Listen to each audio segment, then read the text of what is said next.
I'm not going to violate the rule here of telling people who everybody is.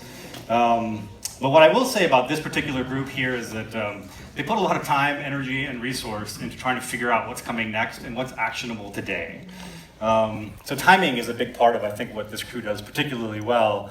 And I'm curious, have you been putting time, energy, and resource into things that are basically making this possibility happen now? So I don't know, Samir, if you want to take a shot at getting started with this crew, are you actively engaged in the longevity movement? Well, I would have started by saying that usually I offend enough people when I speak that June could have just waited for me to say a couple sentences before not kicked people out of the room. So thank you for June for saving me that embarrassment. But we are directly and indirectly. So I think almost everything that we invested in healthcare is meant to improve human life and extend human life. And whether it's things that are going out there trying to improve cancer or diagnostics or be preventive, I think all of those things are doing that. An area of interest for us recently has been in sustainability, both on the energy and the food side of things. And so, we've got a planet that's growing, yet the planet itself is being less and less arable and less able to produce the kind of food that we need. And you've got people went from India originally, so you've got 1 billion people in India, 1 billion people in China that all of a sudden have the means to afford first world diets. And so I guess that's more of an indirect answer to your question. Certainly the health is direct. Gil, what about yourself? Ours has probably been more in health delivery, so whether it's remote telemedicine or the doctor coming to you, a variety of different ways of just sort of getting health out of the hospital. Health Q&A being another great one. Just there's enough niche diseases now that there's a community you could have around almost any issue. Yeah, so I sort of stumbled into it in a way. Historically, I come up through an IT background, and 4 or 5 years ago, I put together a data science company called Treasure Data, which does sort of cloud-based processing of things. And one of the observations in that space relative to a well-known rule, I think people heard about Moore's Law earlier, which I think doubles the number of transistors every 18 months. Cloud computing, or the cost of applying the computational power of cloud computing, has been moving at kind of 10x a year in cost reduction, not 2x every 18 months. And that has opened up a bunch of applications. And I ended up stumbling into being one of the first investors in Color Genomics, which is basically doing cloud-based genomic process testing. And I'm working on a project now to do quantified self in a way with the chief of human performance at Red Bull. And some of you guys know I'm in the action sports area. So there's a guy that basically does the performance monitoring, measurement, psychological, physiological testing on the top athletes in the Red Bull pool of 700. And he does it with paper.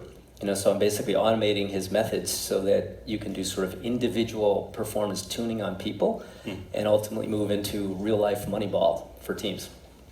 Wow. I think the part of the point of us all being here today is just to kind of sit in this new world of longevity being a reality. And we're in this kind of interesting world right now where we're hypothesizing about it. We're not quite there yet. There will, hopefully, if everyone here is correct and is working on stuff, be a moment where there'll be that transitional period, right, where people just start living a lot longer than they have in the past. Maybe not 150, but it's already starting to happen. When you're sitting in that world and you put your feet firmly into it, I'm curious what transitional things that you see that you think would be interesting places to put time, resources, and energy. I don't know if, Gil, you want to kick it off. Yeah, I actually think we're there already, right? If you look at the percentage of GDP spent on healthcare, right, which is all, deemed a crisis by some, I actually think it's just sort of a natural outcome of living to 80 instead of 40. So I think that's only going to increase, and we're going to see more and more of our economy being spent on, whether it's basic healthcare, predictive healthcare. It's going to be a huge part, and that's part of what we've been doing. The other thing I was joking with a friend about recently is that's what self-driving cars are all about, because mobility becomes a bigger issue as you get older, actually. I agree with that. I think even within the healthcare sector, more and more money is being spent on diseases like Alzheimer's, because just a larger percentage of our healthcare costs is going to go into diseases of the aging. And so whether it's, there's Eli Lilly and Merck, I think both have had drugs fail recently for Alzheimer's, so it's not clear. But imagine if you took an analogy like cancer. So cancer's been around for a long time, it's not going anywhere, unfortunately. But people do all kinds of work, whether it's mammograms, PSA tests, to figure out whether you have it early or not. And then the therapeutics can actually extend life, sometimes be curative. There is no such thing in Alzheimer's, so we've got one effort that's working on that. That imagine the patients you put in an Alzheimer's trial aren't people who forget where they live or who their daughter or son is, but it's actually people who just kind of say, it's early stage. If you identified those as patients who would eventually go on to develop Alzheimer's, if you get them early enough, with these drugs have worked. And much more time and energy is being spent there. Bill? There's some big picture things that I'm trying to figure out. And so, if you think about a combination of longer life and then the technology around to do sort of shared economy, materialism in a way is going to compress. Because I think we're moving from an era where people were coming out of survival mode trying to accumulate material things to a world of experiences. And so I don't know exactly how to invest in that, but I'm trying to figure that out because I think we're going through a very fundamental structural change in the developed markets where things that give you experiences instead of material goods are going to be larger in volume. Well, they have to be, because if you think of it, you've got two things going on. I think people are going to live longer and they're going to have less to do because you're going to have more automation, you're going to have more AI, you're going to have more robotics. So it's your worst nightmare in some ways, because you got people are going to be living 20 to 50% longer, and they're going to have less things to do to keep them occupied. And not buying things. And if you don't keep people occupied, it's why we schedule the hell out of our kids. Is that for us or for them? Does it mean more time for books and video games, or more time for adult education? I think it's more things that Bill's the expert in. I think there's going to be if you told me people were going to live to 100 years old, I'd tell my kids to stop studying math and become kite surfers and BMX racers. It does take a lot of time. I will tell you that. Yes. Well, one thing I thought about there, if your opportunity cost for adventure sports is that because there's a high mortality rate. I know a lot of people who do some of the, the crazy jumping out of planes, the super fast squirrel suits and that thing. And they actually say that, if you have a group of 5 people, every 2 years, one of them will be gone. No, pretty much every wingsuit flyer I knew 10 years ago is dead. It's true. They're all dead. So do you think the math changes or the mental calculation changes? Yes. Well, maybe that combats longevity for the benefit of the earth. For a few, Darwin Award.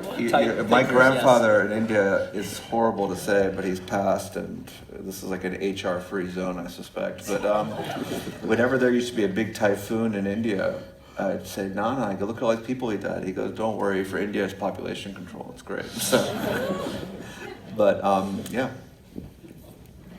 Do you guys, so if you put yourself fully into that world now, or, we are living to 120, 150, or if that's the potential, do you see society organizing itself completely differently than the way that we're seeing it today? It sounds like we're touching on some of these things now, but does that get even pushed out further and further?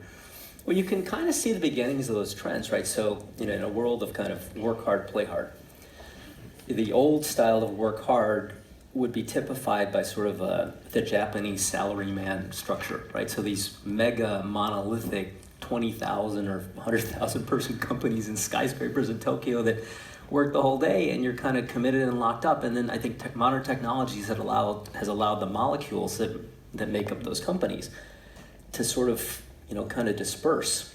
And it's particularly true in our society, but I think that could happen really everywhere. It's so much easier, you see it, it's so much easier to start a company now because the infrastructure is there where you couldn't before. So work is getting redefined, and I think play, you never had time for it. And now I think life is sort of granular in chunks, and you can do many different things and experience many different things on both of those fronts. I'll bet everyone on this panel has sort of 3 to 5 jobs going on, where 20 years ago it was only one, and it was definitely 8 to 10 hours a day in an office. So, our lives are being redefined, and all the investment opportunities that brings, I don't know what they are, but there are going to be a bunch. And you guys were talking about time freeing up for all kinds of other things. In this crowd, people tend to be pretty hyper in terms of knowledge acquisition. Certainly there's a lot of material wealth in the Valley and other places. And I'm curious, do you see sort of a blossoming of spirituality too? Because if you think about this dichotomy between knowledge acquisition versus being acquisition, if you will, or just what does that mean? What does that mean? If you're going to be with yourself for that much longer, I'm curious if that, if that strikes any thoughts for any of you. Yeah, I think mindfulness is always important. For me personally, it's been a very important part of my day. I wonder, to Bill's point, I wonder if people will have multiple careers and map them out in different sequence. So, if you said to me, Samir, you're going to live to 120 and you're going to have relatively good health. What I'd do, I'd go back to school. And like when I was growing up, we were immigrants. We didn't have the money. Like it was like doctor or engineer. Like I was going to have to be a scientist. But now I have money. And if I'm going to live longer, maybe I'd want to go do what I really wanted to do. So have multiple careers. I'd go back to school and be an archaeologist or something. So will you see like adult education be an area of growth? People get 2 or 3 30-year careers now. Why not? Seems like a golden age for the Khan Academy, right? Well, I was going to say, I think this is one of those paradox of choice questions because you have more time and more choices. Because if you think about your parents' generation, they really probably didn't have much choice. And so they never thought about it. Now, I think because of all the things that are in front of you and the ability to kind of touch so many things, it puts everybody into a mode where they're questioning their existence. And so, if you had asked me 5 years ago to consider investing in like a meditation app or something like that, I totally dismiss it just, immediately. But I think the self-awareness category and kind of, mindfulness piece, kind of how do you figure yourself out, that it's an incredibly big category today. Well, it's taking the place of religion, right? For a lot of people in tech who are science and technologists, whether it's time or just trying to put it all together, it's hard to kind of come to grips with religion, right? But to me, what was the best part about religion growing up for me was like being in the puja room with my grandparents and having to be silent and being able to really kind of be alone with your thoughts. And so perhaps it becomes more of a modern day religion, because what religion used to do was give people hope in times of distress, create communities and the like. And it doesn't necessarily need to have be more than that. I think mindfulness will allow people to do that. On the community and religion thing, so there are movements now that I would not have predicted, like, a bunch of people sitting on a beach burning an effigy, turning into a 50... June of all people. Yeah. Exactly. Who would have guessed that June had been to 18 consecutive Burning Mans? Yes. Wow.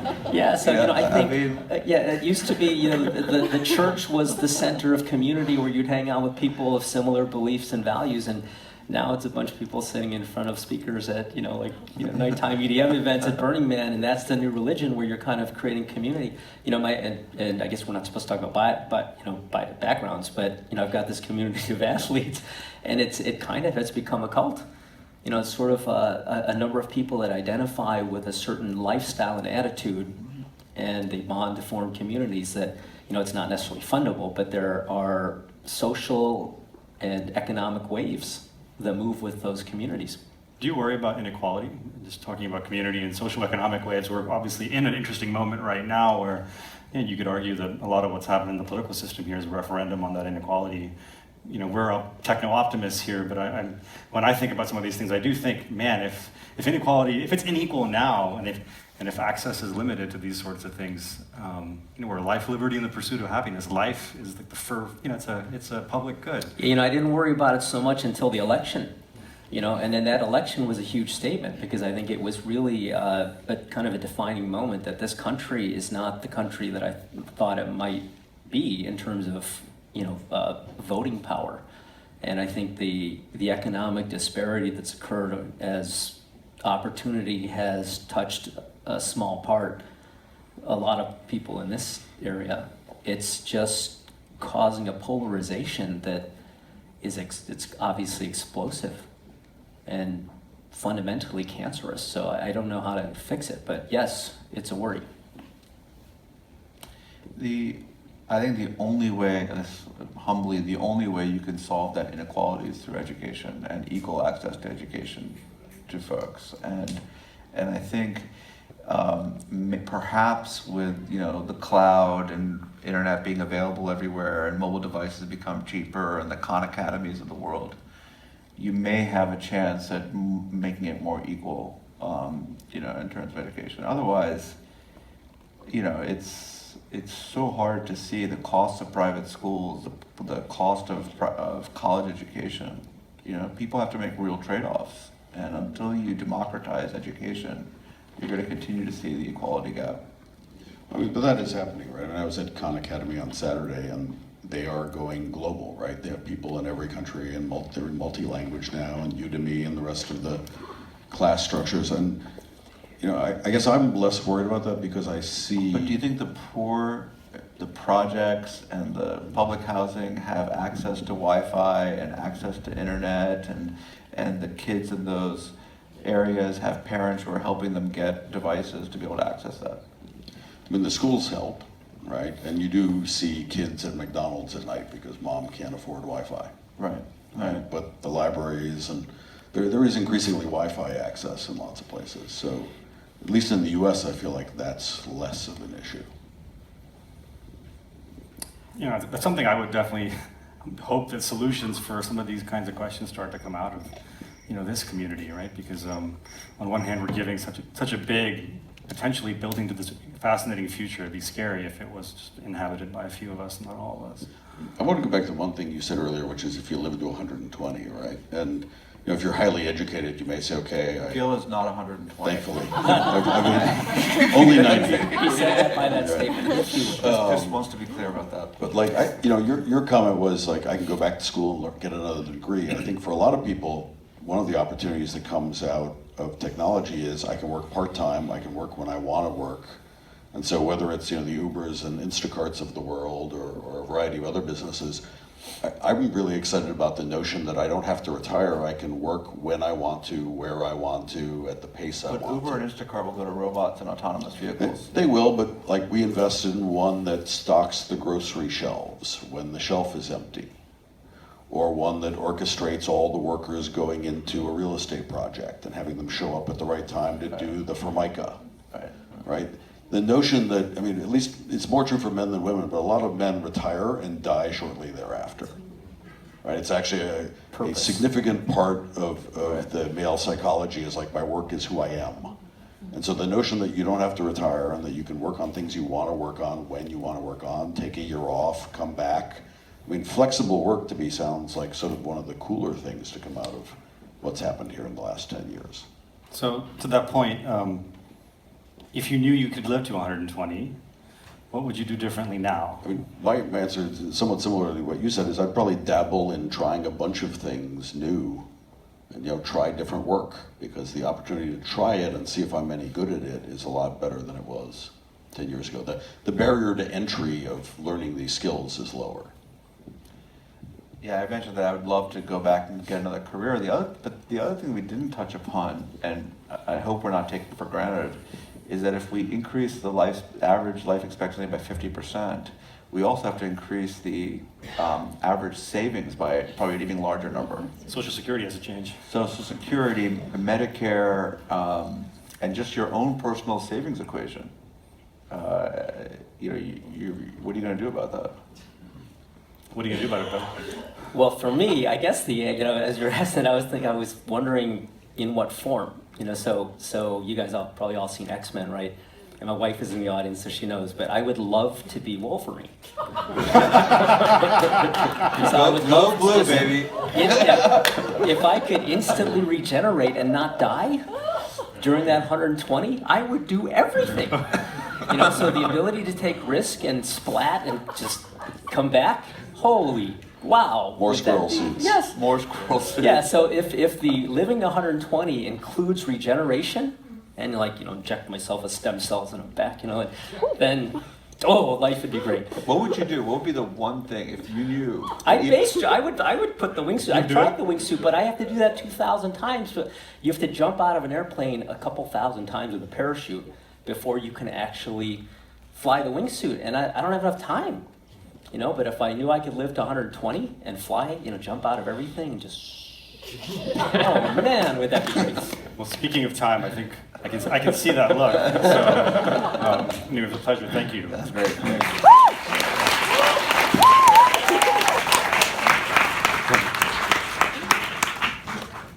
So Bill Ty, formerly Charles River Ventures, now doing lots of fun stuff, including Mai Tai. Yes. Samir, Coastal Ventures co-founder, Saad Khan, co-founder of Uprising, Gil Pincina, Super Angel. All right, so thank you so much, guys. Well,